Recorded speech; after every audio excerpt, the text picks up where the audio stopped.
Okay guys, so hope you got on okay yesterday with day 2.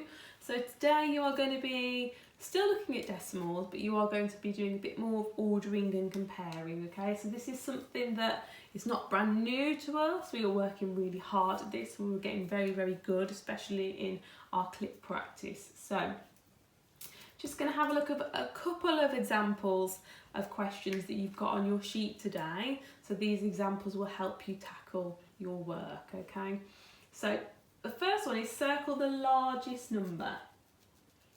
So what I'm going to do first of all in my book to help me, I would be just writing my place value columns ready, remembering that after my decimal point I have tenths, then hundredths, and then we would have thousandths, okay?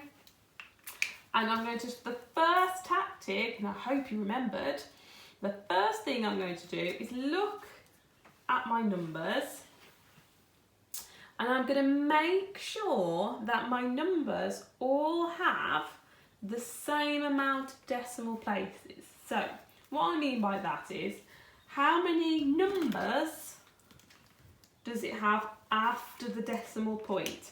So I can see here that after my decimal point, I've only got one digit.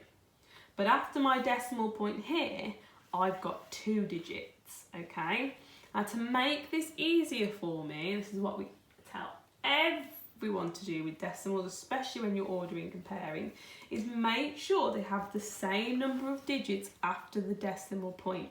So, because these have got 2 decimal places and this one has 2 decimal places, I want to make sure that these 3 also have decimal places. So I'm just going to pop my placeholder on the end. So step number 1 is to always give them the same number of digits after the decimal point. So you can see now they've each got 2 digits after the decimal point. Right, my next step, just like when we're ordering our really big whole numbers, is to start from my biggest digit, the digit with the largest value. So I can see from my numbers, I've only got 1 digit before the decimal point. So my 1 digit before the decimal point is my ones column. I don't have any hundreds and tens, so I can ignore these digits for now, because I don't have any hundreds and tens for these numbers.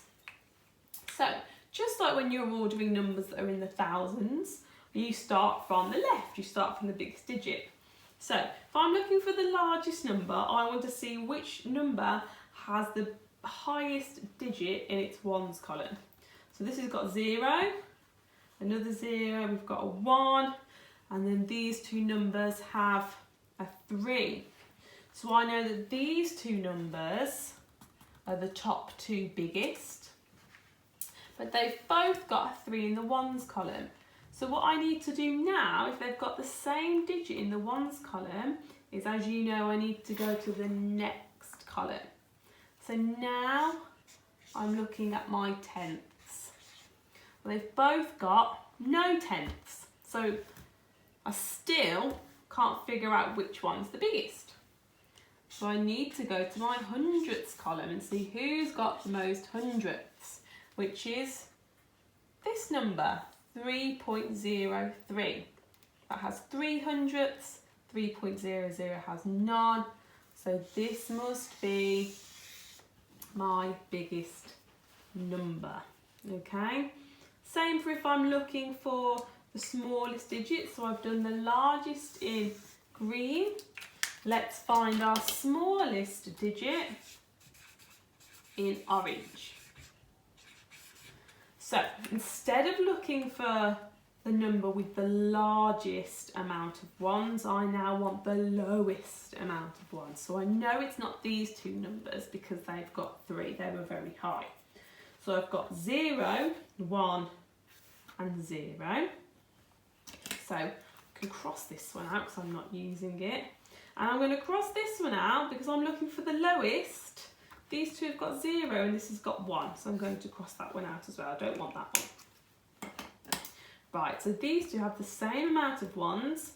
So just like I did before, I'm going to go to the next column. Going to look at my tenths.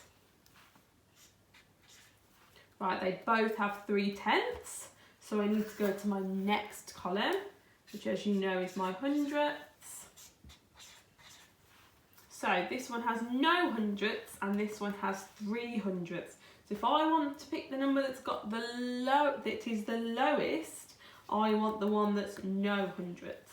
So 0.30 or 0.3 as it was before is my smallest number. Okay, so we are going to now look at just reminding ourselves of when we are using our greater than, less than and equal symbols. So remember the rule for our crocodiles, the crocodile always eats the biggest number. So his jaw should be ready to chomp on the biggest number, okay? Or it might be facing this way because that's where the biggest number is, okay? So I need to figure out which number is bigger than which one. So again, just like I did before, I want to make sure they have the same number of decimal places. I've got 0.43 here and 4 there. Well, I know 4 is a whole number. I haven't got a decimal point over here, so I'm going to give it one, I'm going to put one in. Because 4 on its own is just the same as that, okay? 4.00 is the same as 4. 5.00 is the same as 5. 10.00 is the same as 10. So, which one is bigger? Well, I can see this one has got no ones. This one has 4 whole ones. So 4 is the bigger number. So my crocodile's teeth need to be munching my bigger number. Right, the next one, I can see that I've got 6.1. I've got 1 decimal place here. I've got 2 decimal places here. So to help me, to make sure I don't make any mistakes, I'm going to put my placeholder in. So I have 2 decimal places here and 2 decimal places here. Now I'm ready to compare. So we've both got the same amount of ones. So now I'm going to look at my tenths column. So this one has 1/10. This one has no tenths. So this one must be bigger. So my crocodile is going to eat my big number. Okay, so you're very good at knowing which digit to look at when you order. Just make sure that you are putting your placeholders in again, giving your numbers the same amount of decimal places. Put your placeholders in because it makes it much easier for your eyes. Your eyes will play tricks on you if you don't do that, okay? So use your strategies, have a go, and you'll be fantastic.